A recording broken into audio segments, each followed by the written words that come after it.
and welcome everyone to the Vancouver Datajam opening ceremony keynote sessions. I am particularly excited to be showcasing the keynotes that we have prepared, or rather that Hannes and Jamila have prepared for you today. And before I get started, I would like to go ahead and do just a few remarks before we jump in. I'm going to go ahead and do a quick screen share. So the first thing I'd like to introduce is the theme of the event. So the event is Vancouver Datajam 2021, Recovering from the COVID-19 Pandemic. And I apologize, this is not the project overview. There we go. So the goal of this event is to give people who are getting started with the Python language, the R language, and data science, career development opportunities in data science, and the opportunity to network and work on projects. So as many of you have had the opportunity to do during the week, is we start off with a series of workshops in Python, R, and GitHub, ranging from beginner workshops to advanced workshops. And then from there, we did some work together to form some teams to facilitate networking opportunities. And we released a series of projects connected to our main theme. I'll be very excited to do more of an overview and an official kickoff of our projects once the keynotes finalize. But for now, I'll just go ahead and get started with our keynotes for today.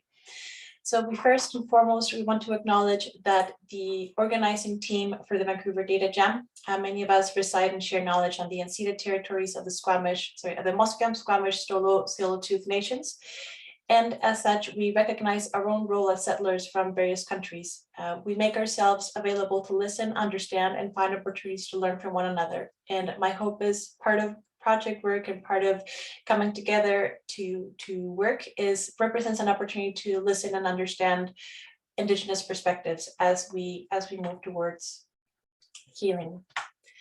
I'd like to start off by giving a shout out to our 2020 sponsors. So in order of appearance, we received support from SASA on behalf of Simon Fraser Student Society. We received support from CANSI, both in terms of financial support and also through their keynote. We received support from the Pacific Institute for the Mathematical Sciences in the form of sponsorship, Zoom links and coordination, and as well as I'd like to raise awareness that Hannes Edinger, who is one of our keynote speakers, also forms part of the board members of the Pacific Institute for the Mathematical Sciences. We also received support from BCAT Center of Excellence in Analytics, powered by SAP. Through BCAT, we received support in the form of funding and also project work. The Python Software Foundation, who provided funding for our workshop facilitators to receive an honorarium. SAS, who makes possible our scholarship program. And Procoria, who in addition to providing funds for our event, has done a tremendous amount of work supporting us both in terms of mentorship and support throughout the event. Our project partners, without you, this wouldn't be possible. We're very grateful to Simon Fraser University Department of Indigenous Studies, to Island Health Authority, to BCAT, and to Pilotus Tunis for bringing forward a project that participants can work on. And lastly, we wouldn't be able to do this without the support and encouragement of our community partners. Athena Pathways, who initially made our connection to BCAT and made our path in finding both financial support and projects easier. Simon Fraser University Library, who spread the word about our event to grad students so that folks can be in the loop about our event. Notable, who provided computational resources for participants during the event and a workshop. Plumer, who provided a workshop as well as help desk assistance during the week. First Nations Technology Council, who provided advice and who helped us reach Indigenous students and alumni who can be part of our event. DataCam, who provided support in spreading the word about our event. ISAIC, who has provided a workshop on virtual machines and is providing computational resources during the event. And Data for Good Vancouver, who provided mentorship to us as an early organization, as well as helping us spread the word of our event. And I would also very much like to thank our team. Without you, this effort wouldn't be possible. We started off this as a grassroots organization. The event is entirely volunteer run. And as such, there's many ups and downs and hiccups that we can find. But I would just like to give a huge acknowledgement and thank you to the people behind the scenes making this possible. Our project development team, Brendan Yee, Simon, and I wish I had remembered everybody's last names by today. That's my bad as chair for not remembering the last names. So I'll just go by first name. Brendan, Simon, Luciano, Madana, Fatime, from the project development team, who got together and worked for months prior to the event to ensure that our projects were well curated, that they had a good logic and flow for the week, and that they were well scoped for the purpose of the hackathon. Our sponsorships team, Christina, Lisa, Han, Simon, Jasmine, and Shia, who worked together to identify sponsors, establish relationships, write grants and proposals, do any follow-up, deal with paperwork and logistics. Without you, this work wouldn't be possible. Would also like to thank our web team. And I'm realizing that I'm missing some of the headers, and that's our bad for putting this last minute, but I'll still acknowledge each and every one of the teams. So the web team who worked behind the scenes to make sure that our web was ready to go and be shared with everyone. So that's Julian, Lily, Matt, and Megan. And for our social media team, we have Luciana, Christina, and Renal, who worked to create posts and do daily posts on LinkedIn and Twitter, who also worked on creating our first LinkedIn page. This is a first for us, and create events. Our workshop coordinators, Han and Jasmine, who coordinated 8 different workshops and ensured that they provided training and found helpers for the workshops to make sure that everybody was comfortable and had everything they needed. And to our logistics team. So the logistics team is a team responsible for bringing you an online experience in Discord with roles and channels. And so a huge shout out to Shia, Christina, and Lisa for joining forces and making sure that you all have a fantastic online experience. So I'll stop the share, and I am now going to introduce our first keynote speaker of the day. And so let me just go exit my screen. So I'm going to introduce Professor Jemila Hamid from University of Ottawa. The title of her talk is The Role of Statistics in Data Science, Application in Biomedical Sciences. Professor Jemila Hamid holds a PhD and a Master of Science in Mathematical Statistics and Statistics and Computer Science double major undergrad training. She has worked in a collaborative interdisciplinary environment as a biostatistician for more than 10 years. Currently, Dr. Hamid is a full professor at the Department of Mathematics and Statistics, University of Ottawa, with cross-appointment at the School of Epidemiology and Public Health. Dr. Hamid also holds an affiliate investigator position at the Children's Hospital of Eastern Ontario Research Institute. So without further ado, Jemila, I'll pass it over to you. Thank you very much for the introduction, the nice introduction, and I'm happy to be here, and thank you for inviting me to be here. And I hope you can hear me clearly. Can you hear me? Yes. Yes, okay. Now I will start sharing my slides. And I'm hoping that you can see them. Yes. So today's topic of my talk is going to be the role of statistics in data science, and I will try to give some examples from my own experience in applications in biomedical sciences. And probably my bio was written a while ago, so I have been now in biomedical sciences in application to biomedical sciences in more than 15 years, but my training was mathematics and statistics. Today, I will talk about a little bit about what's the statistics, what's data science, the connection between them, and applications in biomedical sciences. Before I start, I will declare conflict of interest and bias because I am a statistician. Since I am a statistician, anything that I talk about, when I talk about data science, it's from the perspective of a statistician. So what's the statistics? In my undergraduate studies, when I was taking my first statistics course, statistics was defined to be more than 25 years ago. Statistics was defined to me, introduced to me as statistics is a science of collecting, analyzing, and interpreting data.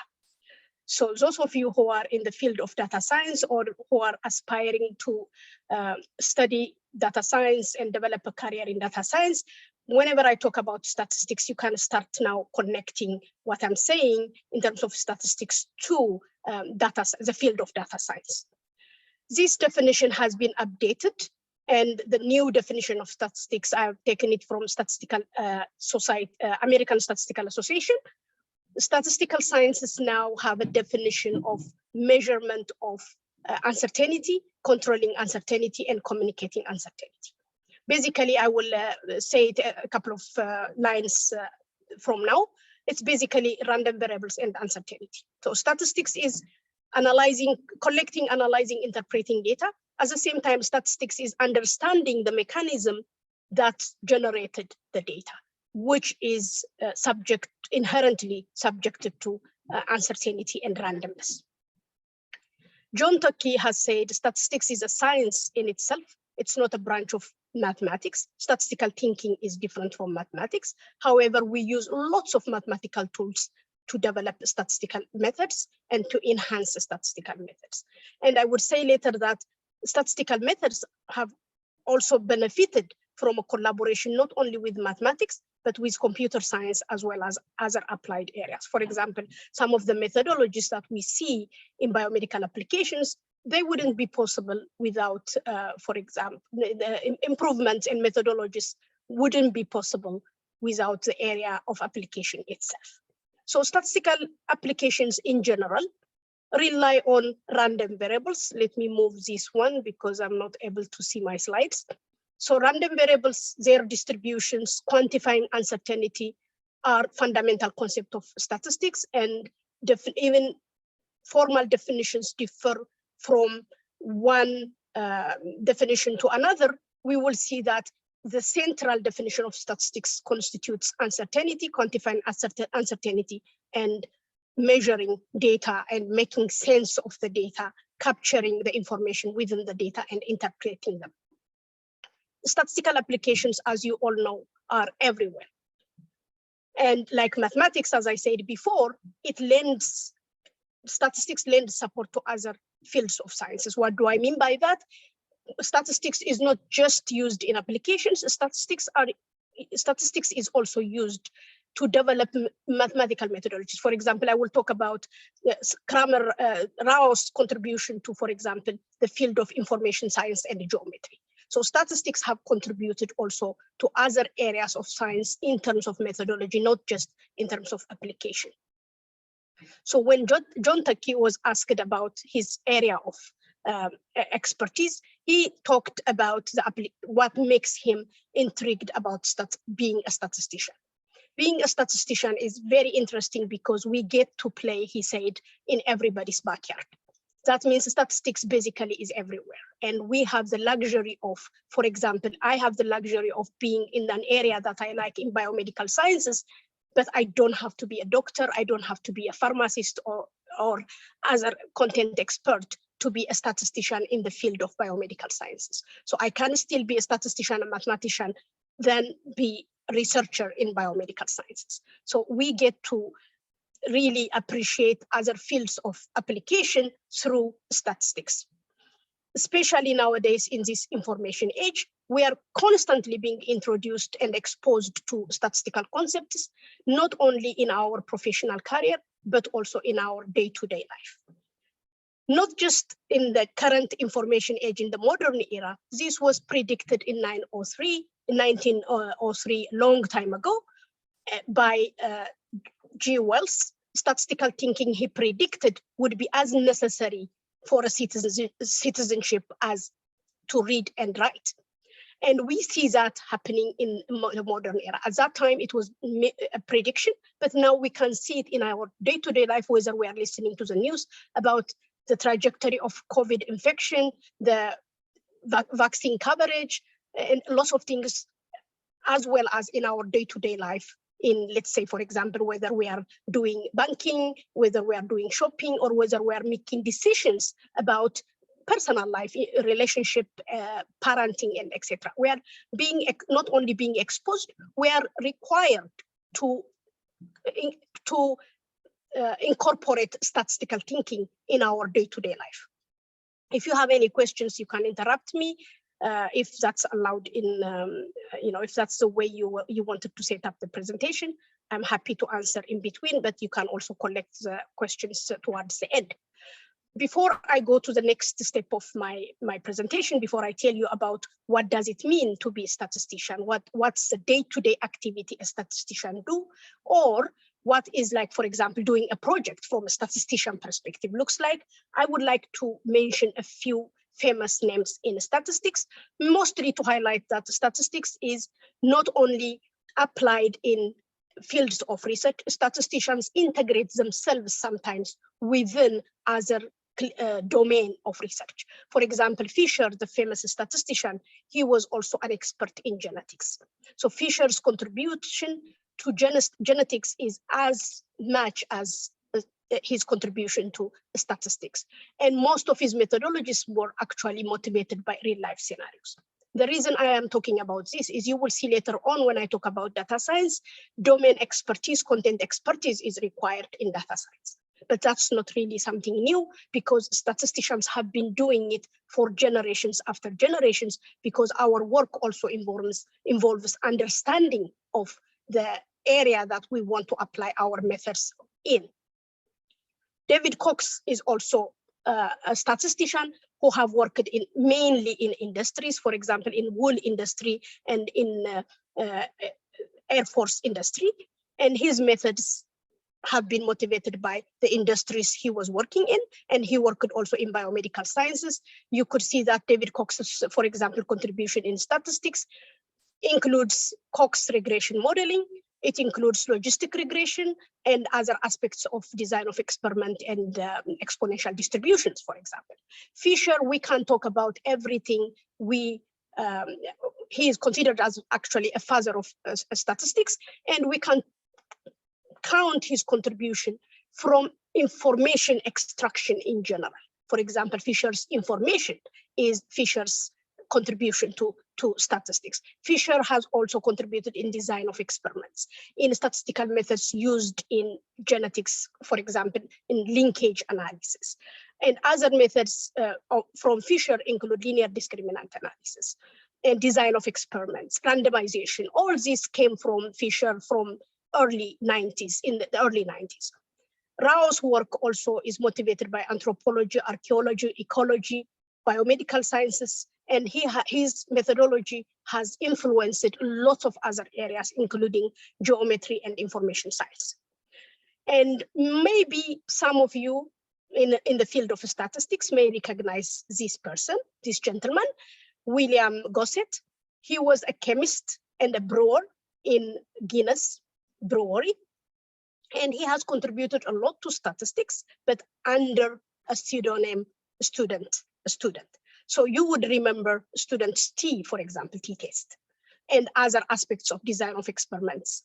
So student T have contributed a lot to statistics, and he was as much a chemist as he was a statistician. So statistics is an integral part of many, many application areas in biomedical sciences as well as elsewhere.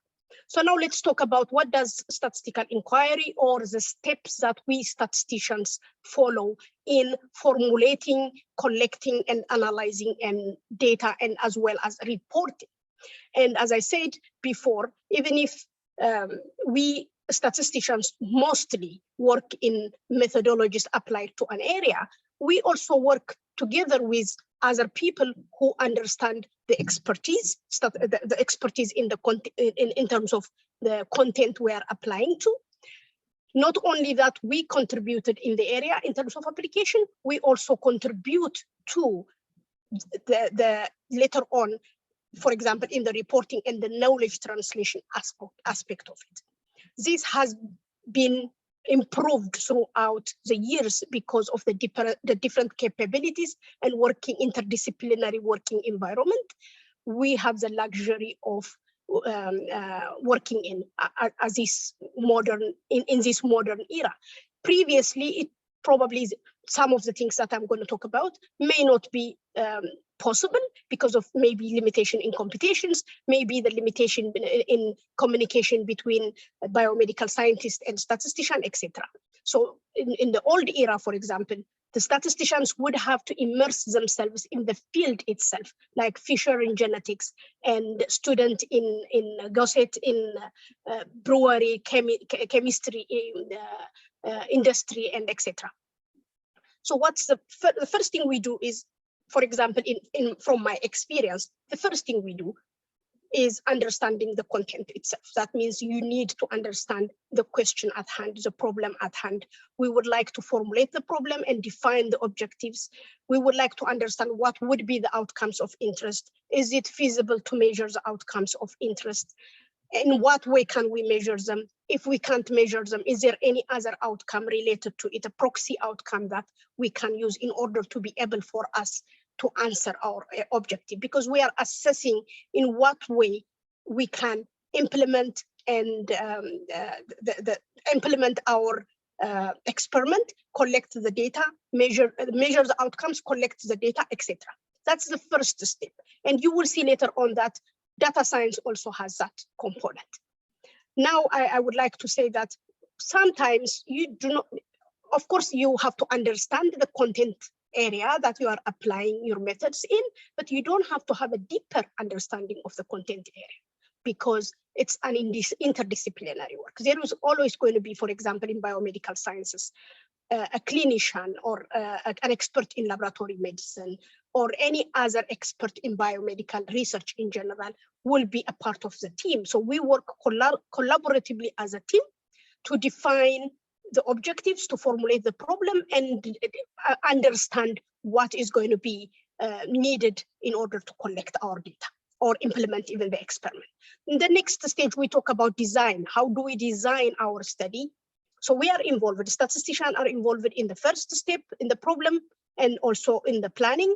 We develop the design. Sometimes we are asked to do sample size calculations, and we can give advice on sampling strategy. Some of us are actually involved also in the implementation, how the outcomes should be measured. For example, if I'm studying Alzheimer's dementia, collaborating with a clinician to study Alzheimer's dementia, there are so many measurements that will allow me to measure cognition. So we will choose, for example, the type of measurement we will be using, and also the type of outcome we will be using. And implementation is a part of it. Sometimes we do pilot testing and feasibility assessment at this stage of the statistical inquiry cycle. It's named here, but you can think of it as, let's say, for example, when we have a project, what is the step needed to actually successfully complete the project? And again, I deliberately put it as a cycle because it may not end in the conclusion. It may circle back to feedback to the problem again, and we start improving it in the current project or even in the future projects to come. And data collection, data acquisition, I put it as data collection and data acquisition because sometimes we don't have to collect the data. Maybe the data is already there. So this step involves, for example, data acquisition, let's say hospital administrative data, etc. And when we collect data, it could be also data entry can be described here. This is not really a standardized in a way that it's not really hard and fast rule. I'm just explaining the steps involved and the general understanding. We have statisticians as a whole have a general understanding of these steps involved in doing our project. In the analysis stage, we do exploratory data analysis. Recently, people have been using the word preliminary data analysis, PDA. So we do preliminary data analysis, mostly to check, even if here's a study protocol, when we develop the study protocol, we have thought about what methods we are going to use, what type of analysis we are going to do. We still rethink after acquiring the data about what type of statistical method am I going to use and what steps am I going to follow in implementing. Here, implementation means implementing the statistical analysis plan that I developed. How do I implement that? As you know, this incorporates also implementation in the sense of writing a program in R, coding in R or Python. Again, related to the definition of data science, I'm still talking about statistics, but most of it applies to data science as well. And we do planned and unplanned analysis. Unplanned analysis needs to be done sometimes because when we are doing statistical analysis, maybe some things that we didn't know were revealed by our analysis. Sometimes data visualization and et cetera, are also involved here, but data visualization can be a part of exploratory data analysis. It can be a part of statistical analysis. It can be also a part of the conclusion, the presentation part of the cycle. So we interpret the data, we present the data, whether it's graphically in tables or in other different ways, infographics or whatever. And we communicate that to the content experts. Interpretation involves also their involvement in our interpretation of our results. For example, from my experience, we work together in interpreting the results and actually writing, whether it's a manuscript or report or presentation, we work together with the clinicians to be able to accomplish this task, the conclusion part of it. So the conclusion is basically not really a fair name for the process, but that's, you understand what I mean. Knowledge translation is nowadays have been a part of it as well. The statisticians really don't stop from manuscript publication or writing the report. They work together with clinicians in ensuring that the knowledge gained from the project or the findings of the research are being implemented to improve patient care. So we are also involved in knowledge translation. So even if I described general unstandardized kind of cycle of statistical inquiry or how we do our work in day-to-day research or even application, it depends where you start in the cycle and how deep you go into each component of the cycle depends on the research problem, the availability of data, and the timelines, the feasibility, and everything. Sometimes you are asked to do the project in a short period of time because of a quick decision making, for example. It's needed for quick decision making. In those cases, for example, we can probably short circuit the process in general. What I wanted to say in the next slide is depending on, from a statistical perspective, if the project requires descriptive statistics, then I don't do too many, for example, exploratory data analysis or PDA, preliminary data analysis, too many checking assumptions, etc. So when it requires descriptive statistics, even if estimation is involved, for example, estimation may be involved because we need to estimate, let's say, vaccine coverage or the percentage of individuals that are infected with COVID or something like that. In those cases, for example, it's a quick descriptive statistics is needed. And we can still use estimation without delving into the assumptions of what, is it precise, is the estimate precise, etc., or can we do a testing whether it's different from zero or etc. And most of the time, statistics, when we do statistical analysis, we do inferential statistics. In the next slide, I will talk about what inferential statistics means. We do also exploratory statistical analysis. I will also talk about that. So I will quickly go to each step in this slide. Hypothesis generating versus confirmatory. For example, do we not want to do kind of analysis similar to data mining, what we call data mining in machine learning or data science, for just generating hypotheses, for example, in genetics, when we have large amount of data, noisy data, or do we want confirmatory analysis? Confirmatory analysis means we are going to make inference. And both hypothesis generating and confirmatory analysis can be done using regression, association studies, predictive models, etc. So keep in mind, again, when I talk about data science, all these methods are going to come back. So you are going to notice the difference between what do we do, statisticians do, versus data science. And the overlap, you will see that there is going to be a huge overlap, but there are certain subtle differences between a data scientist and a statistician, even if I believe that it's almost something similar. We can talk about parametric and non-parametric. When I say parametric methods, that means that we can actually assume a parametric distribution. We can assume a distribution for the mechanisms that generated the data. So for example, I could say normal distribution, Poisson distribution, etc., binomial distribution, or we can choose to do non-parametric because we don't know the underlying distribution. We have small sample versus asymptotic methods. If we have large enough sample size, we can rely on asymptotic behavior, which gives us lots of advantages. Or we can, we don't have large enough sample size. We have to use a methodology that is optimal for a small sample. We can talk about high dimensional data, big data, singularity, and multiplicity. High dimensional data, big data, even if it gives us an opportunity for availability of a huge amount of data, sometimes it comes with its challenges. Big data doesn't always mean large sample size. Big data doesn't always mean we are in asymptotic properties of distributions. Big data can sometimes mean we still have a small sample size, but too many variables, too many features. That means high dimensionality. High dimensionality, statisticians, you would know that it gives us a challenge of singularity. What do I mean by singularity? The method, in simple sense, the method breaks down if there is singularity. It's almost like division by zero or inverting a non-singular matrix. Multiplicity, because of multiple the outcomes are being measured multiple times and we are doing multiple testing. The statistical methods, the optimality, again, we will lose the optimality. That means we will have to adjust for multiplicity. Those type of things we really think about at a stage when we are choosing a method or a distribution for our data. And we statisticians spend lots of time exploring the mechanism that generated the data in terms of all aspects I talked about.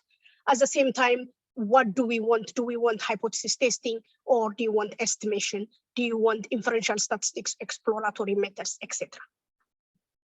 We also work, as I said, in evidence synthesis, knowledge translation, which most of the time constitutes both narrative synthesis and quantitative synthesis. Quantitative synthesis implies meta-analysis and network meta-analysis. For a traditional statistician, it basically means data integration in a narrower sense. I will talk about a little bit about data integration in a broader sense, but this is data integration in a narrower sense where we are integrating outcomes at a last stage, at a summary stage, basically at, for example, mean difference stage, relative risk stage, or even sometimes probabilities and p-values we integrate. And the history of data integration in terms of integrating p-values, it dates back to Fisher. These are not really new methodologies, even if we give them new names. So statistical inference, basically, as I said before, we talk about randomness, uncertainty that is captured by distributions, even if we know them or we don't know them, it doesn't matter. Random variables captures the uncertainty. Uncertainty is what makes statistics different from mathematics and other areas of physical sciences. Uncertainty, randomness, the assumption that we give to that uncertainty captured by distributions, whether we assume that we know them or not. And then we take a random sample from that distribution, and then we talk about sampling distribution. Sampling distribution basically means that the distribution of the statistic we want to use, which is a function of the random variables. A simple example I would give would be, if I have a normal distribution with mean mu variance sigma square, when I estimate mu, the expected value or the average, I use the sample average, the sum of xi's divided by n. That is a statistic. If I study the distribution of that statistics, we call it a sampling distribution because it's the function of random variables. It's itself a random variable. So we study the behavior of the estimators or the test statistics based on the sampling distributions that we derived from the distribution of the random variables. So we do that in making inference about the population of interest, because we have a population, we took a random sample, whether we do estimation or hypothesis testing, we try to make inference to the population at large based on the sample we have. So that's why we want the samples to be representative enough of our population. When we are developing methods, we evaluate the methods themselves. The way we evaluate them is through bias and mean squared error. Mean squared error as a means of precision and bias as a means of accuracy. When we are doing hypothesis testing, we also check the level of the test, which is false discovery, and also the power of the test through discovery. So through that, we actually evaluate our methodologies. And when we do prediction, I will talk about it in the next slide. If we do prediction, exploratory analysis, we use also predictive accuracy. The same as in machine learning and in data sciences, we use predictive accuracy in order to determine if our method is optimal enough within our data and outside our data. When we check outside our data, what makes it different, you will see later with data science, is that data science is data-driven. It uses data itself to make the evaluation. We statisticians can sometimes use the assumptions that we made or the theoretical characteristic of the population to check the bias, the mean squared error, the level, and the power of the tests. We also do sometimes, not sometimes, always, interval estimation. When we are doing estimation, we accompany it by confidence intervals, because confidence intervals are also one way of measuring your precision.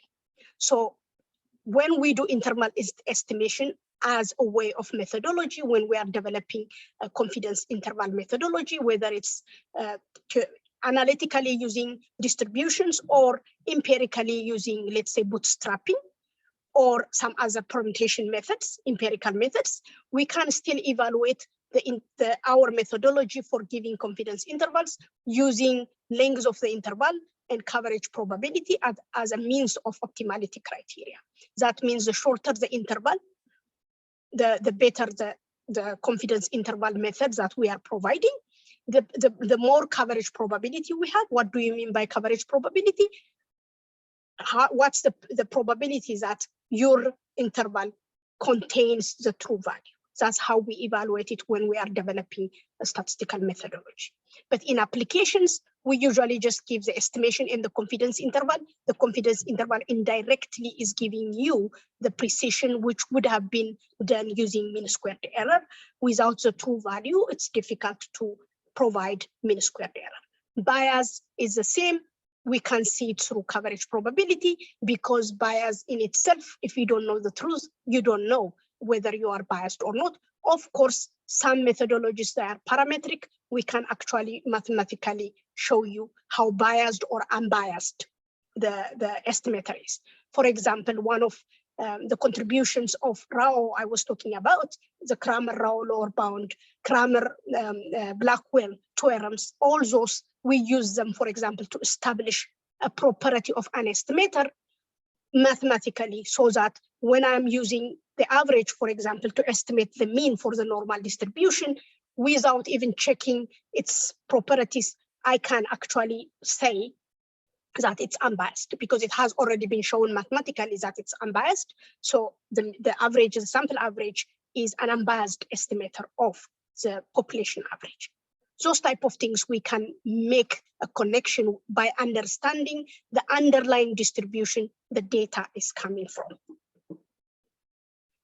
So next, I will just mention a few of the exploratory methods that are commonly used in statistics. These two methods are developed actually in the early 90s. Principal component analysis in 1901, I think by Pearson, but Fisher and Hotelling have also used, have also enhanced the area of principal component analysis. When people talk about unsupervised learning, supervised learning, people think like these are new methodologies that have been created because of the emerging field of machine learning or data science. But these are just statistical methods developed in the early 19th century. Cluster analysis is also unsupervised learning. Principal component analysis, as you know, we can mainly use it as dimension reduction. Cluster analysis, we use it to do class discovery or cluster our populations into homogeneous subgroups. Cluster analysis originated from a field that's not originated from an application of anthropology and ecology and psychology. and then improved by other statisticians in other biomedical fields in biomedical sciences. Discriminant analysis, which is a supervised learning algorithm, as you call it in data science and machine learning fields. It is a supervised learning because we know the outcome of interest, we know the classes, and we are trying to classify individuals into known classes. Discriminant analysis dates back to Fisher. It was first introduced by Fisher in early 90s, I think 1932 or 1936. Canonical correlation analysis, again, another exploratory methods. When I say exploratory methods, we use them to explore patterns in our data. We don't do confirmatory analysis. However, all these methods have been extended to include inferential component. We can actually make inference within these statistical methods that I'm talking about. For example, if we make class discovery and we have 3 clusters, we can make a statistical test of whether the optimal cluster size is 3 or 4. We can do that. And you can connect the discriminant analysis with, for example, Gaussian mixture modeling, and you can do inference if you do model-based classification, for example. Canonical correlation analysis is a statistical methodology used to calculate a correlation between a group of 2 outcomes. I will show, if I have time, I will show one example that we have done in studying the disease etiology and causes in disease etiology and progression in encephalitis, in human encephalitis. All the above methods, thanks to the advance of computational capabilities, they have been improved, of course, because as you can imagine, in 1901 or in 1930s, doing discriminant analysis, principal component analysis, cluster analysis would be a nightmare if you don't have the computational capabilities of the new generation computers. And they have been also because of, again, our ability to do complicated algorithms, to implement complicated algorithms. It has been, these methods have been extended to accommodate high-dimensional noisy data through sparse methods. For example, there are methods called sparse PCA, sparse CCA, sparse LDA, etc. And they have been also extended to non-linear methods using kernel methods. Now let's talk about data science before I run out of time. So the simplistic, I'm going to start with the simplistic definitions of data science. Of course, those of you who are expertise in data science would know better than me, but I would like to make a connection between statistics and data science while giving some definitions of data science, as well as what I think is, by giving you some ideas about what I think is data science. So let's start with these 3 fields. This is a simplistic definition that has been available in literature. If we have mathematics and statistics, computer science and content expertise, call it domain. It can be financial, it can be business, it can be biomedical sciences, it can be anything. But data science mainly is now, I wouldn't say it's mainly done in business, but it's been studied heavily in the area of business and finance. You could see that most of the definition of data science, including the cycle of data science, has a business connotation. So you don't see them usually using biomedical sciences as an example, but biomedical sciences is one of the biggest areas that data science can be applied on. So mathematics and statistics, computer science and content expertise. If you combine this, you get the traditional software development, but again, too simplistic, because in order to develop softwares, you still have to have an understanding of the content, the domain of application. The second one is content expertise and computer science. Again, too simplistic, machine learning, they call it.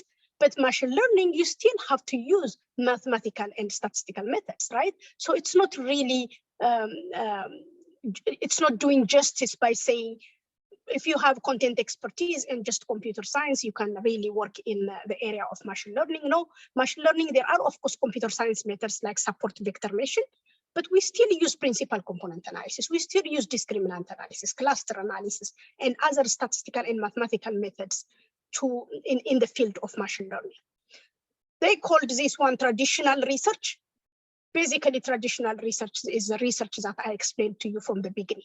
Traditional statistical research applied in the content of interest is what I have been explaining to you throughout the last slides.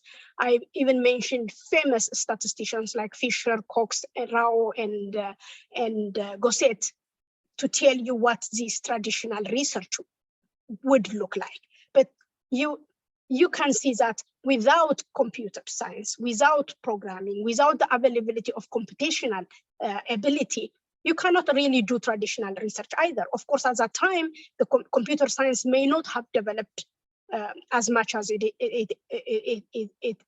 has in the recent years, and we don't have that intensive computational ability. However, we still need to use computer science in implementing our methods in any domain of research. So you could see that this is really simplistic. Now data science is defined as a combination of these three fields.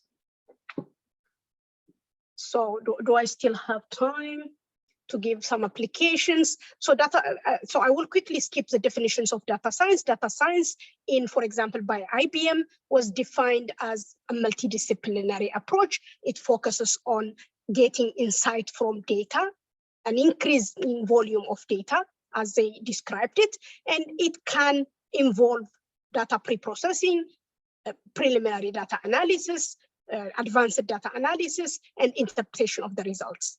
And data science, like statistics, uses also a scientific framework. It's based on scientific framework as defined by a book, a recent book in data science. It uses a scientific framework, and it involves such iterative, phased-based and adaptive approach through that systematic framework, mainly to uncover information from data. It also uncovers methods, because by doing data science, you can also choose an optimal methodology, for example, for predicting, let's say, a stroke or something like that. It uses optimal methodologies. Also, it uncovers optimal methodologies by using training and testing sets because of the availability of computationally intensive methodologies, as well as the access of large amount of data. Data-driven algorithms will allow us to choose optimal methodologies. And again, this book defines data science as a methodology that allows us to examine and incorporate real costs. As I said before, it's written from the perspective of a business and a perspective of a profited organization, for example, when they talk about the real cost of prediction in terms of finance, if you read the book, in terms of finance and business. However, prediction error has been in statistics for a long time, and prediction errors can be, for example, misclassifying a patient into the wrong group, for example, and treating them with medications that's not appropriate for them.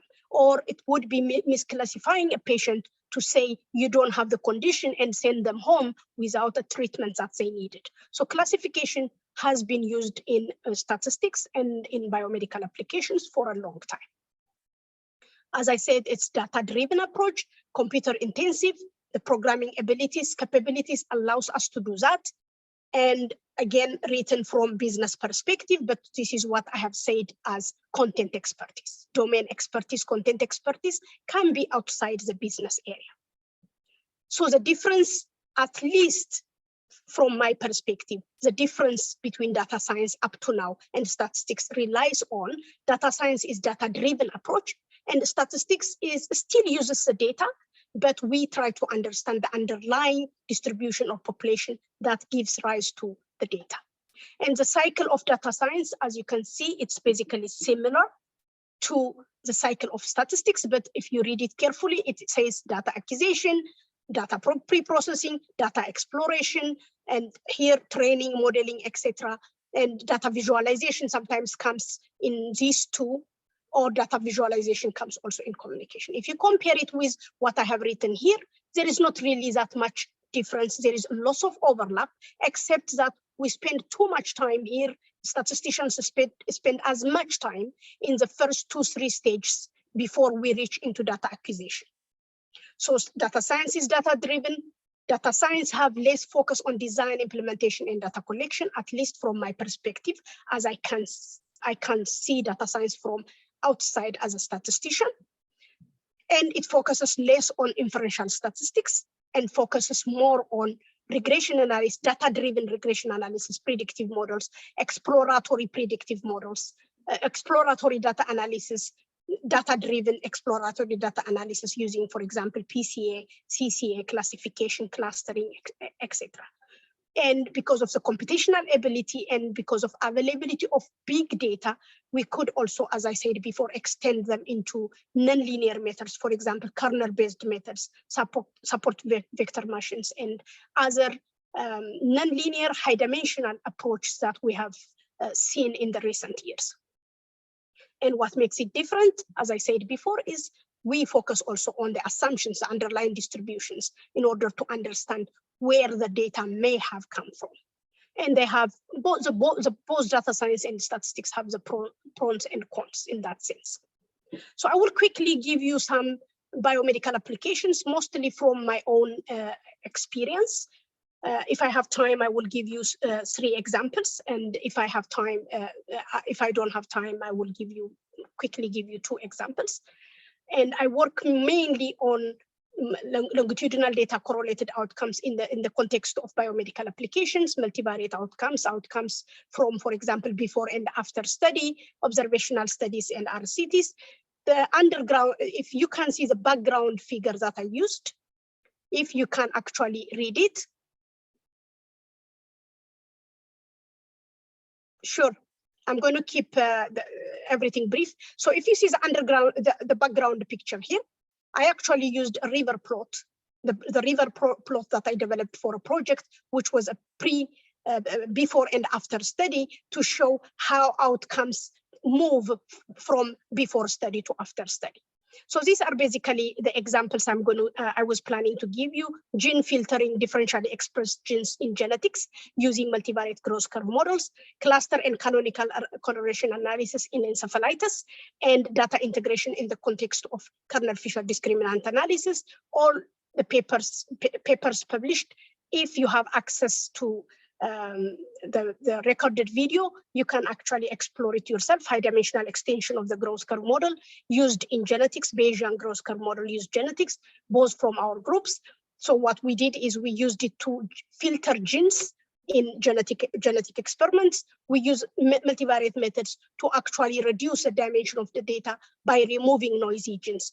And we can also use it to select differentially expressed genes. That's one of the examples. In encephalitis, we use it for cluster analysis and canonical correlation analysis with the hope of understanding disease etiology and understanding relationships. And the relationships, what I want to highlight here before I end my talk is that the highlight of here is you have to be careful about what type of data sets you have. The challenges that we have, for example, in this data set, the majority of the data were not continuous. They were binary or other categorical data. That means we have to choose appropriate correlation or similarity metrics when we do canonical correlation analysis. So I'm showing the difference between the 2 cross correlations. If you see here, it looks mostly green and yellow. Here you could see more colors. That shows you that an appropriate correlation metrics can reveal actually appropriate, can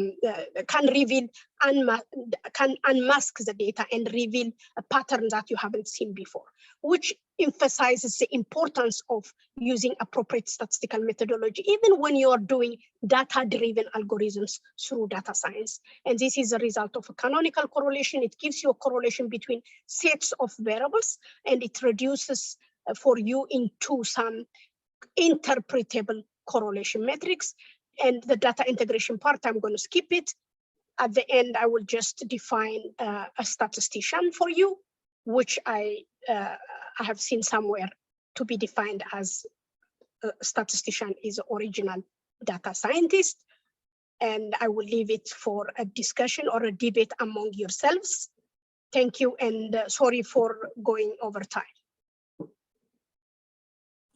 Thank you so much, Jemila, for this wonderful, wonderful presentation. As I'd like to give folks a few minutes to bring forward any questions that you have. before we introduce Hannes. You can type your question in the chat or you can use the Q&A feature.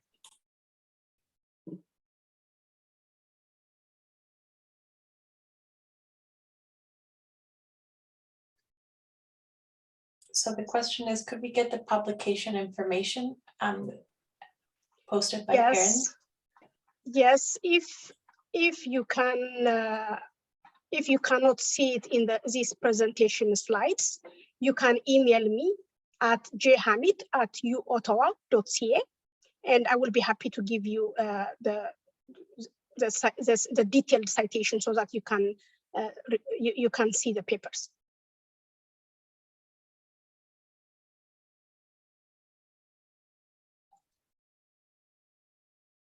Yeah, and also the recording will be made available a few days after today's. So do give us a couple of days while we do editing and prepare the slides. Sorry, the recording. But yeah, it sounds like getting in contact with Prof. Hamid is the way to go to get the detailed citations. Any other questions? So there's a question. Do you think data scientists often lack sufficient stats rigor? It depends, I would say, because it depends on the program you're in. And for me, I view data science as I view any other field, especially in this era. We have to view it as an interdisciplinary field.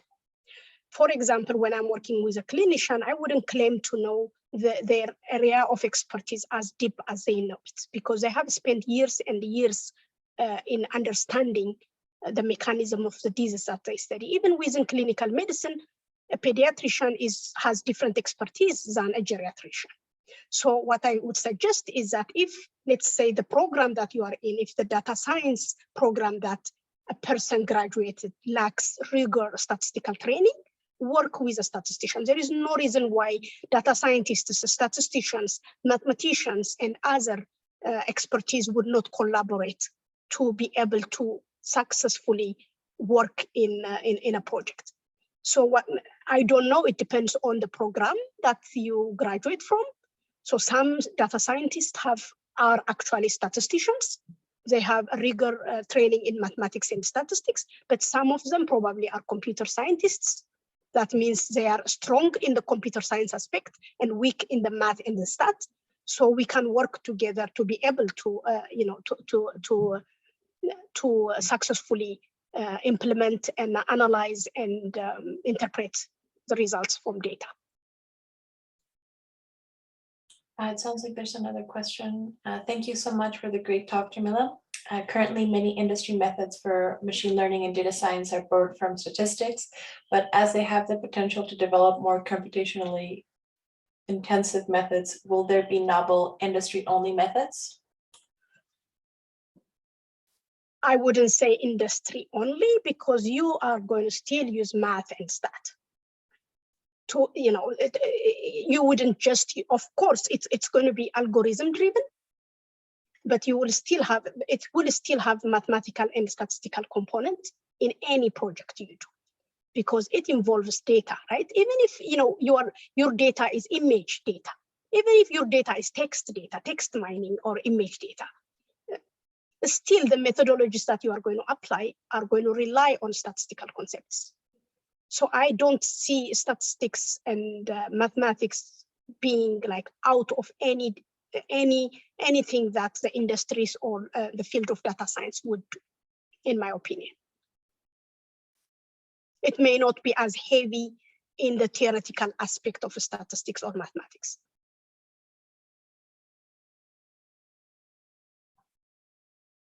And if I may add, the availability of also built-in algorithms. When you use that, you are still indirectly using statistics. For example, if we are developing computer-intensive algorithm that would use already implemented functions that were developed, using statistics and mathematics, you are still indirectly using statistics and mathematics, even if they appear to be black boxes to a computer scientist.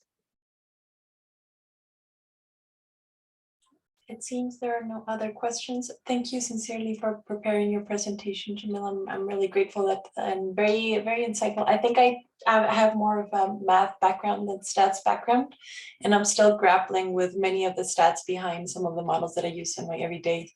So thank you very, very much for putting this together. I'm wondering if the slides are available for later review. Yes, I could convert them into PDF file and I could send it to you, Laura. That'd be wonderful. Would it be okay for me to distribute this? You can give it to anybody who is interested. All right, thank you so much. We'll do that. All Okay. right.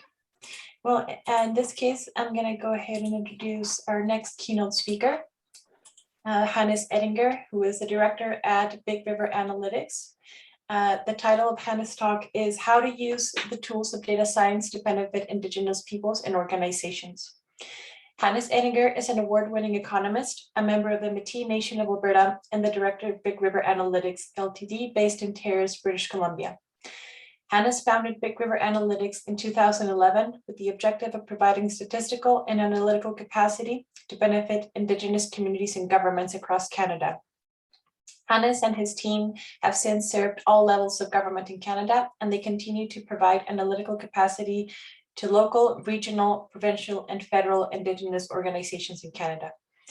In addition to his work at Big River, he serves as a member of the National Stakeholder Advisory Panel for the Labor Market Information Council and as board member of the Pacific Institute for the Mathematical Sciences. He is also a passionate angler, and he spends his summer chasing Chinook salmon on the north coast of Haida Gwaii. Hannes, without further ado, I'll pass it over to you. Great, thank you. Can you hear me? Yes. Okay, I will share my screen.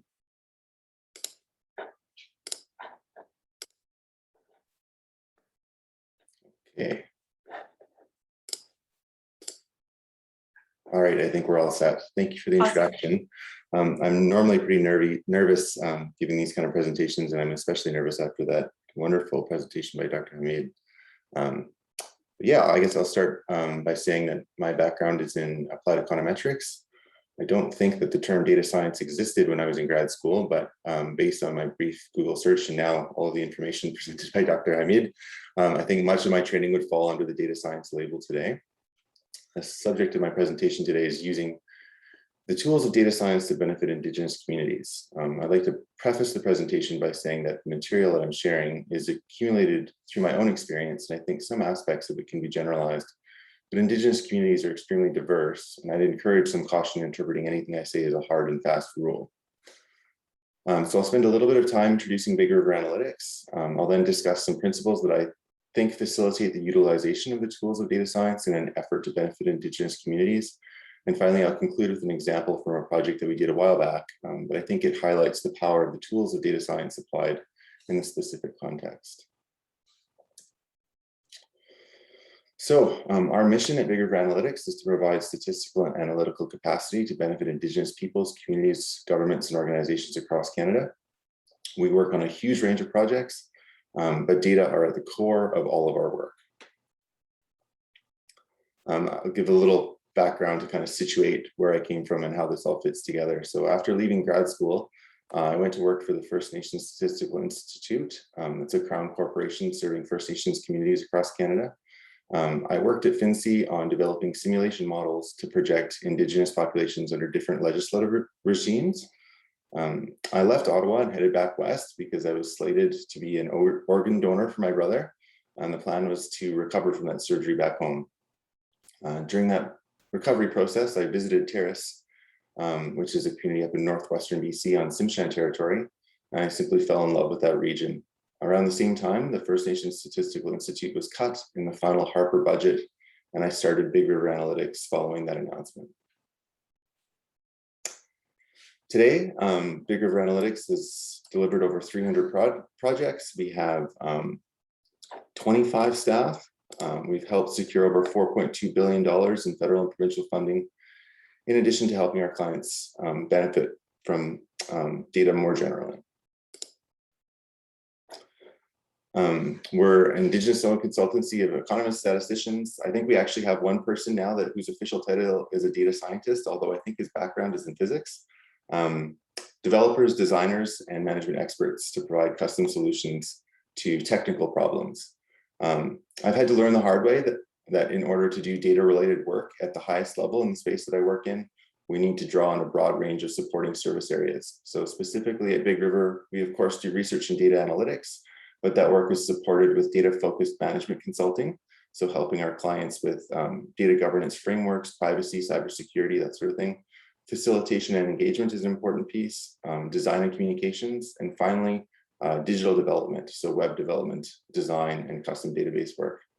I started working thinking that terse reports filled with the equations and methods that I employed as a data science consultant were the way to produce products for my clients. And after submitting my first project that I painstakingly laid out in LaTeX, to which my client replied, "Can we just get this in Word?" I learned that simple, effective communication is really everything. Yeah, and like I said in the introduction, we probably worked with First Nations governments, administrations, department heads, Métis governments, coalitions of First Nations, Indigenous-led charities and services, all of the national Indigenous organizations. We work for all levels of government, and even some private sector businesses, all in an effort to solve their pressing data research and technical problems. So on to the topic of my presentation, how do we use the tools of data science to benefit Indigenous communities? Well, unsurprisingly, the actual application of the toolkit isn't too different from in any other space. I would say that the difference is in the approach. So there are two main principles that I'll share with you today that we apply in our work and that have generally served us. And the first is this domain knowledge piece. So the first principle is to be aware of the historical context of the space. So since contact in general, data have been used against Indigenous peoples in Canada. So for example, historically, government enumeration efforts were followed by the forced removal of Indigenous children to attend residential schools, or the large-scale removal of Indigenous children from their homes, communities, and families of birth through the 1960s to live with predominantly non-Indigenous families. That context is important. Being aware of that context sets the stage for an appropriate approach to use the tools of data science. I like to think of my work as demonstrating that the power of the tools of data science are available to anyone open to using them. And so there's a communication piece where explaining the approach and methods and how it can benefit communities is important at the outset, and also understanding that historical context, because that historical context varies depending on the community that you're working with. So spending some time at the outset to develop that domain expertise is another way of putting it, I guess, but really the historical context in which you're working. The second piece, and I guess there are really only two principles that I'm sharing. I've got a few other bullets on maybe how to build those trusting relationships, but yeah, the second principle is to build trusting relationships. This has always been the approach that I've taken in my work, and I think this is really the reason why we've been successful in our work. If you honor the relationships with the people and communities you're serving and hold those relationships as a sacred part of your work, you're on the right path to doing the work in a good way. In terms of building those relationships, our approach has been to move slowly when we're working with new communities and new clients. Like any relationship, it takes time to build trust and to get to know how everyone wants to work. Some communities and organizations have been doing this kind of work for a long time, much longer than, for example, I've been trained in this space, and they'll let you know that they want to move on and get going. For others, this could be a first attempt at developing an understanding of how the tools of data science can serve their community. I would say don't presume either to be the case. Assume that you're going to take this slowly, and you'll get a friendly kick in the butt if the pace is not right. This is just another point on context, but I would say learn about the specific community. I can't say that we always do a good job of this, but I can say that when we've done a good job, it always benefits the work. So for Indigenous communities, their territory is part of who they are. And the more you can understand about the place, the specific territory, the better your work will be. Much of the work we do as data scientists is about applying a consistent set of tools in different contexts. And we can never be experts in every context, but it goes a long way in terms of understanding and hence solving the problem when you learn about the communities you're serving. understanding the community you're serving is part of the domain knowledge that you absolutely need to be successful. And this is kind of an interesting point, but you know, I was asked by some staff that after they joined, you know, like how have you gone about forming all of these relationships? You know, much of our work is just done on a referral or on a direct award, or people approach us to do work. We don't spend a lot of time responding to requests for proposals or that kind of thing. And my response was just, you know, an unwavering commitment to provide value every single time. So your job is both to deeply understand the problem and solve that problem. My philosophy is that if my solution isn't what a client expected, I didn't properly understand the problem, and that is on me. This idea is an extension of treating those relationships as sacred, as something that you'd never violate. Ensure that you're providing value. Ask the questions. What was this what you were hoping for? Does this serve your objective? Is this work valuable? And if the answer is no, be open to it being no. Be flexible, develop a better understanding of the problem, and get to work on a solution. So this, it's always funny, I get asked often, you know, what do you do for work? And I often have a hard time kind of answering that question, and I usually answer it with an example, but then of course the examples are so varied that I don't know if that ever does a really good job. Anyway, I will provide an example of how we've applied the tools of data science to support an Indigenous community. This is an example where we were interested in Babine River sockeye, and the project was on behalf of the Lake Babine Nation. This is a painting that my friend Rod did of sockeye salmon, of a female sockeye salmon, before they've kind of taken on their spawning colors. In terms of background and situating the work, we're talking about the Babine watershed. So the Babine watershed is, I think it's the largest freshwater lake in British Columbia. It's in the Skeena drainage. So the Babine Lake is drained by Babine River, which is a tributary of the Skeena system. You can see it's the second northernmost major watershed on this map. The Skeena then is joined by many tributaries along its way to the Pacific Ocean, where it dumps in by Prince Rupert. So this is on the north coast of British Columbia. It's, I would say, quite a bit further north than people usually assume. If we look, you know, the lower mainland way down here, and the Skeena is up right on the border of Alaska. But it's a wonderful, beautiful place, home to many wonderful communities, and it's been a real joy spending the last 10 years in this area. I'm going to try and stay high level, but we have to get into some specifics to understand what the problem was and how we went about solving it. So this is, again, a map a little bit zoomed in now. So this is specifically the Skeena watershed. You can see Prince Rupert at the westernmost terminus of the Skeena River, Terrace kind of in the middle. And Babine Lake is like it appears as like a thin band, a water body just south of the B in British Columbia in this map. So sockeye salmon are one of 5 Pacific salmon species. We can break down Skeena sockeye in many different ways. There are kind of 2 important ways that we broke them down for the modeling in this project. And so specifically, Skeena sockeye can be broken down into conservation units. And so a conservation unit is a genetically distinct run of sockeye salmon.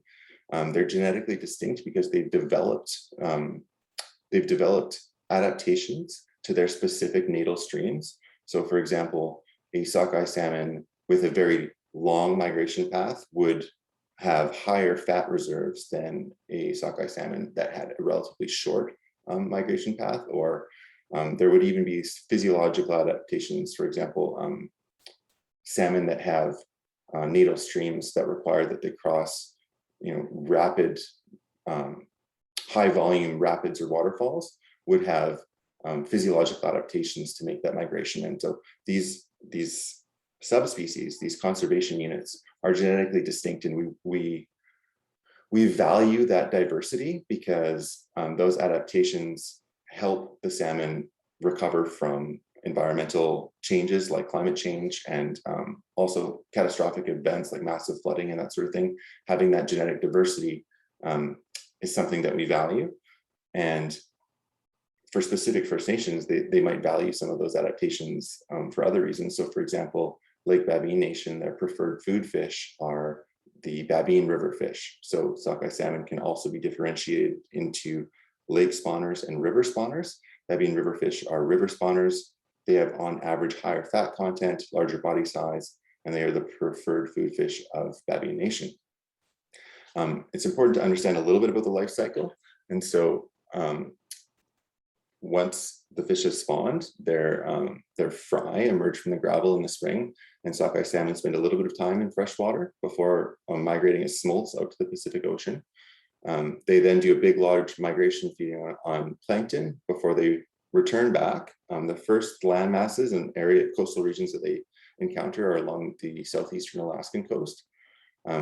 They're subject to their first harvest there. Like, we all love sockeye salmon. I'm sure many of us enjoy sockeye salmon at the sushi restaurant. So these populations are fished quite heavily, and they encounter different fisheries along their migration back to their natal streams. So the first fishery is in Alaska. They then migrate to the Prince Rupert area before heading back up the Skeena. And that's really the fishery that we're kind of most interested in, because that has to do with the problem that we were facing. So I'll speak about that for a second here. So all of those conservation units collectively make up the aggregate return in a given year of sockeye salmon. And they're fished in the mouth of Prince Rupert and Alaska in what's called a mixed stock fishery. So we don't know which conservation units these fish originate from. They're just harvested as a proportion of the aggregate. So in the ocean, all of these conservation units, before they've kind of distributed themselves amongst their natal streams, are harvested in the aggregate. And this harvest in Prince Rupert at the mouth of the Skeena is governed by a bunch of regulations, but one of the regulations is the harvest schedule. So a harvest schedule delineates or specifies the exploitation rate on the aggregate that returns to the mouth of the Skeena for given levels of abundance. So depending on the run size. So this is an example. This slide presents possible policies that dictate the proportion of the run that would be harvested at a given run size. So you look on the x-axis, we have the size of the run in millions, and on the y-axis we have the exploitation rate, so as a proportion of the entire run.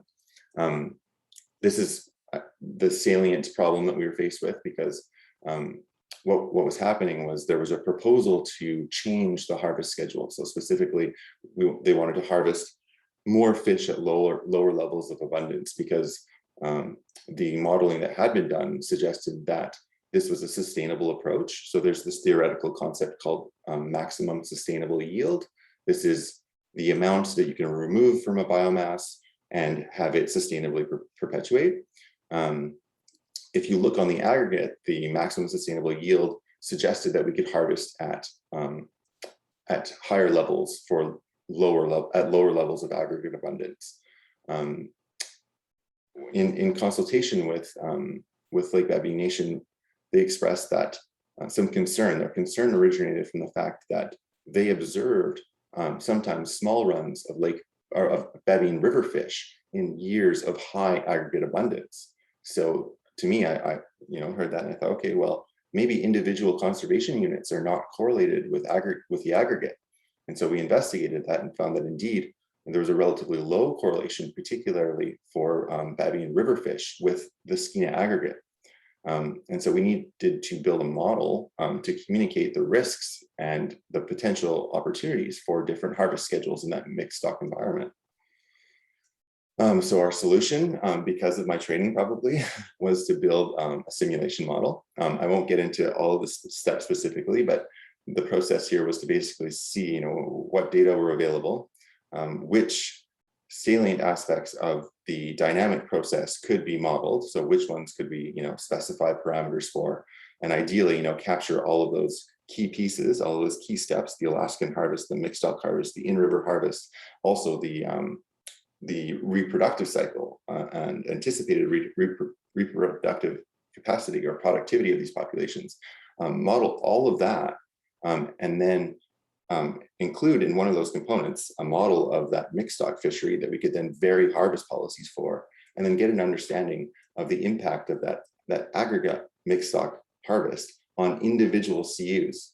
So understanding how those genetically distinct components that are not necessarily correlated with the aggregate, are they hitting that maximum sustainable yield if we're harvesting the aggregate according to this theoretical maximum sustainable yield? And so this is one of the results that we produced with this model. On the left-hand side, you can see a relatively platykurtic or spread out distribution. So what that tells us is that we have, sorry, I should define the axes here. At least on the bottom here, we have the percentage of simulations where the escapement of baleen river fish was above that maximum sustainable yield. And so when we examined the proposed new policies that harvested at higher rates at lower levels of abundance, we found that there was less uncertainty in terms of, or there's more uncertainty rather, in terms of how that policy would allow baleen river fish to return above that maximum sustainable yield level. The current policy was slightly more leptokurtic, slightly more pointed, and so we had a little bit more confidence in the impacts of that policy. It also, shifted to the right, so a larger proportion of the trials resulted in escapements above that maximum sustainable yield level. And then we thought, well, what the heck, let's specify some of our own test policies if we're really concerned about ensuring that we can be confident that baleen river fish, the preferred food fish of Lake Babiine Nation, are returning at the sustainable, in a sustainable abundance levels. So we tested some policies and found that, if we tweak that harvest schedule in the mixed stock fishery, we can really be more confident that the number of baleen river sockeye would return above that maximum sustainable yield level. So the results of this exercise ultimately were that the proposed policies to harvest a larger amount off the aggregate at those lower levels of abundance, those policies were abandoned.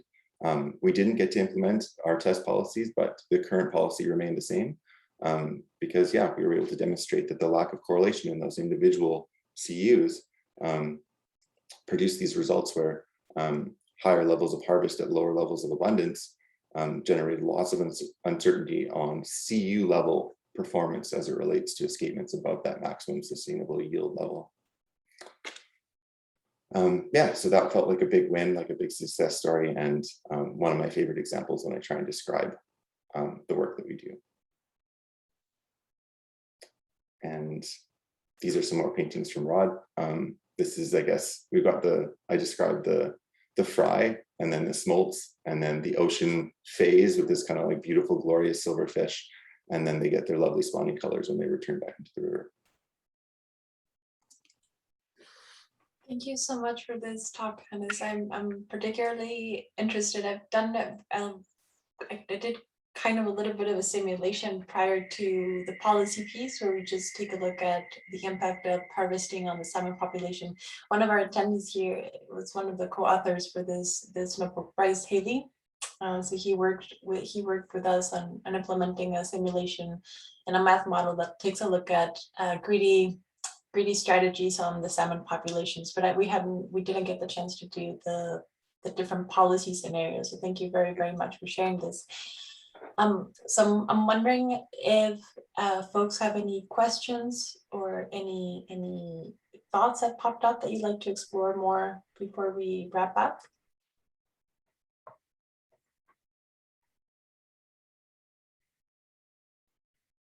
So there's a question. Can you comment on the First Nations principles of OCAP, OCAP? Have you seen them implemented in research? And in your opinion, have they been beneficial? That's a great question.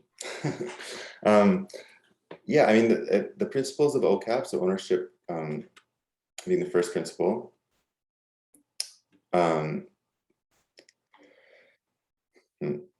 Sometimes, okay. I think that the main benefit of OCAP is that it raises a flag for researchers. So it raises a flag and it says, we need to consider how data are treated on these projects in a specific way. So ownership, control, access, and possession is what OCAP stands for. And those, how do I say this? I think sometimes OCAP might be misapplied, or people think that every principle must be applied for every research project when you're conducting research with Indigenous communities. I would say that the main benefit of OCAP is that it raises a flag for the special consideration of how data are treated when you're doing research with Indigenous communities.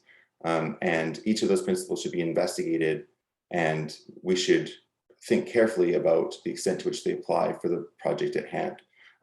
It also empowers Indigenous communities and in order and to consider and examine the applicability of OCAP on specific research projects. I think sometimes if those principles are applied too stringently, they might not allow work to go forward that would ultimately benefit those communities, but it's ultimately up to the community to make a decision about how those principles should be applied in a project. Yeah.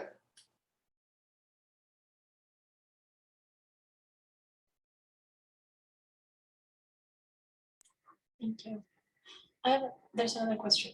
Have you worked with any Indigenous group to systematically examine how COVID-19 impacts various aspects of their lives?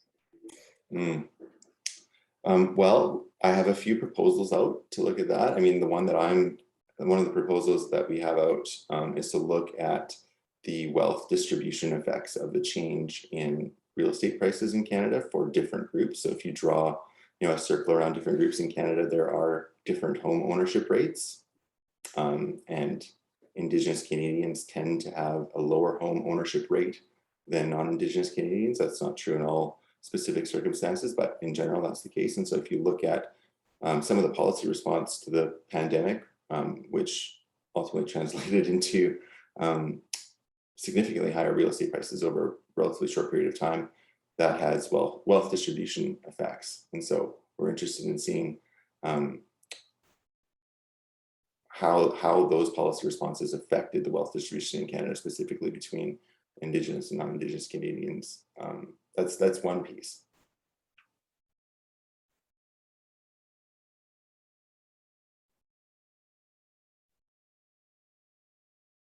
I have a question on the topic of forming relationships with Indigenous organizations. I have to admit, it was part of what we were hoping to do within the Datajam was to bring forward projects that had a focus on Indigenous communities, and we did find one such project that one of the teams is working on. But I have to admit, I experienced the highest rejection rate when reaching out to Indigenous groups, and I'm wondering what kinds of, and obviously as a settler, there's a lot of things that I don't understand, and there's a lot of things that I don't have a good background on. So what kinds of things can we do to establish and take care of those relationships? Yeah, I guess my approach would be to start trying to form those relationships soon, before reaching out on a specific topic. So I'd be happy to make some introductions. I think that leveraging the expertise of the folks involved in the Vancouver Datajam to benefit Indigenous communities would be a tremendous success. And I think it would take some legwork, probably well in advance, to communicate the opportunity, identify a project, and then specify the project in a way that we could produce valuable results from the exercise. So yeah, I think having a lot of headway would be like a lot of lead up time, I guess, to have those initial conversations. And also in terms of framing it, like this can be framed as, as an opportunity. And so I think ultimately it is, right? But if it's framed as, can you contribute a project for Vancouver Datajam participants to work on, the way that might come across, and at least, for extremely busy and overstretched government staff, would be like, something that they have to work on, an additional item on their plate, as opposed to the opportunity that it does present. And so having some of those conversations early on, and then, if you're able to communicate the opportunity, over the course of a year, it's likely that those people that you've had those conversations with will run across an example and they'll be like, oh, you know, we could leverage the Vancouver Datajam, we could leverage this opportunity to solve this problem.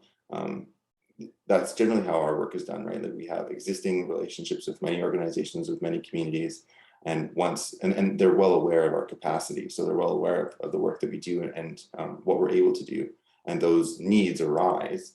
And that's generally how we get our work, right? They'll give us a call. So it's a similar approach here where the opportunity is well communicated, broadly communicated, and then those opportunities as they arise over time could be identified for inclusion in an opportunity like this. Awesome. Thank you for answering my question. This is fantastic feedback.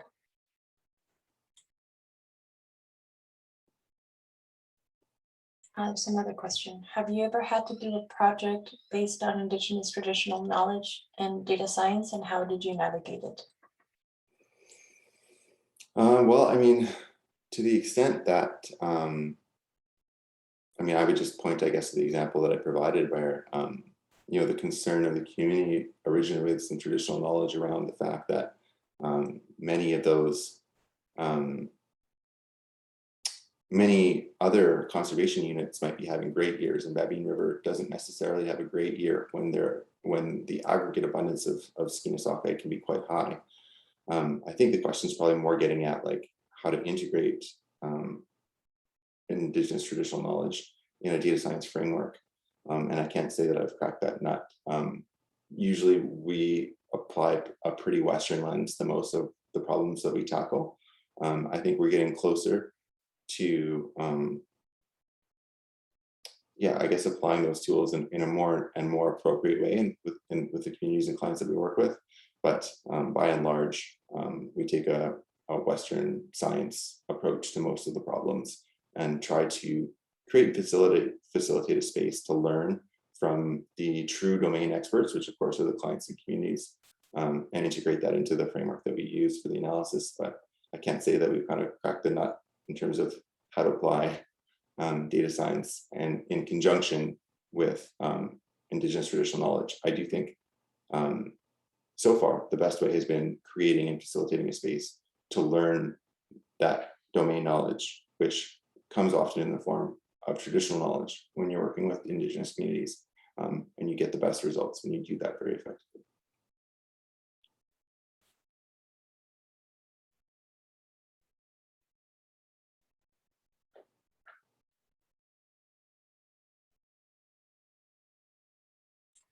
Okay. It seems like there aren't any other questions in the chat. So I'll go once, twice,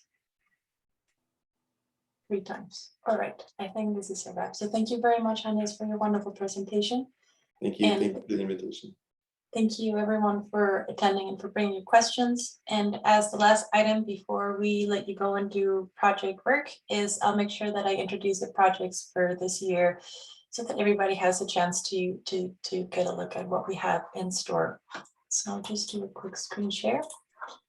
And I believe Hannes is sharing, so I'll wait for Hannes to stop. Okay, thank you, Hannes. Okay, so this year's projects are a combination of projects brought forward by community members as well as various organizations. And many of you who've already signed up for projects are familiar with this slide, but for those of you who haven't seen it before, it's just a quick intro to the project. So we have 8 teams in total, and the projects were a couple of projects brought by the community or projects that we worked on together with an organization. So the first one is a project brought forward by Pay Tunis. Ahmad Klili, who is one of the Pay Tunis co-organizers, brought forward this project, and Nasreen Mohsin has stepped forward as the main lead. We recently updated this to include Trishti Yadab as a co-lead, and the goal of this project is to write a Python program that would help a person who is exercising count the number of repetitions of a given exercise they're doing and also track their body posture as they exercise. Part of the motivation for this project is that with the pandemic, a lot of us had to switch from exercising in a recreational area or in a gym to at home. And so with this, we have things like injuries at home, or simply not having someone to coach us and support us in our posture. So the idea is to develop an algorithm that can help track postures and identify repetitions. And with this, it's an opportunity for participants to put into practice their Python programming skills. There's a little bit of image and video processing and machine learning. We also have a project, or Team 2 is a project whose goal is to build a database for drone images. This project is brought forward by BCAT. And the idea would be they have a collection of images that were taken by a drone. And these images have been, so they span a number of different projects. They are only providing one very small subset of the data, but the idea is these images will be provided for staff and faculty to access them. They're currently in a local hard drive, so it's quite difficult for the faculty and students to access it. And the idea is to use these images to study things like behavior pre-pandemic, post-pandemic. Some of the projects are entirely dedicated to studying landscapes or changes in a specific area. And so building this database will allow participants, the BCAT staff and students to do research on these images. Madana Krishnan is the main team lead and Luciano Andrade is the mentor. Then the next project is to build an R package that is going to perform visualization on Speak survey data. This project was brought forward by the Island Health Authority. And the idea is they have provided additional data associated to the Speak survey. The survey is, or the goal is to assess public opinion of the COVID-19 pandemic and responses. And the goal is for them to develop an R package that will, one, visualize the data, but also that can be transferred to the team for further development. Next, we have vaccination rates. So this one is a community-based project. The pointer and the project idea was originally provided by Professor Sarah Otto from University of British Columbia, and the rest of the ideation and documentation was worked on by the team. And the goal of this project is to discover what the link is between vaccination rates and a health region's socioeconomic status. And we want to understand in particular what the impact is of the COVID-19 pandemic on rural communities and Indigenous communities, which are areas that are typically underserved. So the goal of the project is to use some data analyzing, data visualizing, problem solving, storytelling, and data wrangling to answer this question. Team lead is Rachel Dunn, team mentor is Kara Zay. Consumer Price Index, this is a community-based project. The project ideation was brought forward by Fatime Aydin, who is the team lead, and team mentor Caitlin Bustos. The goal of this project is to study trends in consumer behavior and national prices for various products and services during the pandemic. One of the things that we noticed, in addition to the crazy prices and housing market, there was also an increase in food and basic services. So the idea is for them to understand how drastic those changes were and to identify strategies for reducing price increments on services that are needed. The next is a community-based project as well. This project was designed by the Vancouver Datajam team. And we have as the team lead Aman Khan and team lead Alice Young. And the idea is to use open data from the Vancouver Open Data Portal to understand non-market housing. And so, but when I talk about non-market housing, these are houses that are, or this is housing that is provided by the government or by programs who are assisting those who struggle to have a home. So these are houses that are typically lower price, and they're not your typical, I am a homeowner, I put my house on the market and there's a fight. No, this is a little bit more regulated. So the idea is to understand first and foremost how well distributed non-market housing is, what areas would benefit from our service, and also to understand how expensive is it, what the taxes associated to non-market housing are, if there's any areas of need. The idea is to use this data to highlight these regions. And the goal for this team is to develop a dashboard that gives us a snapshot of the current status of non-market housing in Vancouver. Team 7, Blackfoot chat app. The project partner is Simon Fraser University, Department of Indigenous Studies and Department of Computing Science. Team lead is Bryce Haley, team mentor is Oisin Bates. And the goal of this project is to take existing WAV and TXT files with English translation of the Blackfoot language and vice versa, and develop an interactive web-based application that would allow an English speaker to explore the Blackfoot language. And so part of the richness behind this project is that currently there are no mainstream services that translate Indigenous languages.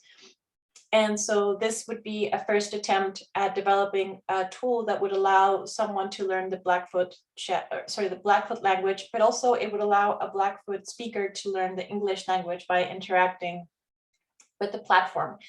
So the problem is quite rich in that it'll get a chance to live past the Datajam, and also in that the community behind it are seeking ways to preserve and pass knowledge on the Blackfoot language. So this project provides an opportunity to develop skills in data engineering, backend database development, front-end graphical user interface design, data management, and pedagogy. And our last team is economical impact of COVID-19. And we did find one mentor that I didn't list on this slide. I'll make sure that we acknowledge them at the end of today's demos. The team was originally, the project was originally designed by Navier Kaur. So as such, it is a community-based project, and the goal is to study the impact of COVID on public behavior and how that affects economic activity across different sectors. So the goal is to understand how things like the lockdown measures and policies impact economic activity. The goal is also to build, or at least I think one of the nice to haves is to build an API that would allow someone to make queries on specific lockdown measures and their impact. It gives you a chance to work with Python, data analysis, machine learning, and how to create and deploy an API. So I'll stop the share, and from this moment forward, teams are now free to explore remaining work for today. As a reminder, the goal of today is to put together a 5 to 10 minute video on the work that you've done during the week. And if you haven't had a chance to do any work during the week, the goal would be to check in with your team, see where things are at. The biggest thing that teams will need to focus on during today is repository cleanup. If you have any any branches that are still open, or if you have any bugs, today is the day to fix them and clean them up. Today is also the day to ensure that your changes are made and to make sure specifically that your READMEs are all complete. So the README should have information on your project statement. It should have information on who the team members are. And it should have well-documented READMEs on how your scripts work, so that if someone else after the Datajam wants to use them, that it's as easy as possible for them to use them. So the goal is by 5 p.m. at the very latest, teams should be submitting their 5 to 10 minute video demo on the drive. And the link has been posted on project submission rules on Discord, so you can drop your video in. Our team will then upload all of your videos to our playlist. And then from 5:30 to 6:30, you'll get a chance to watch the team demos and vote for your favorite team. Don't vote for your own team. You can vote for other teams only. From there, we'll have our career panel from 6:30 to 8:30, and then we'll do a wrap up for the day. So thank you very, very much for everyone who dropped into the keynote and opening ceremonies today, and I am very much looking forward to your presentations today. Bye, everyone.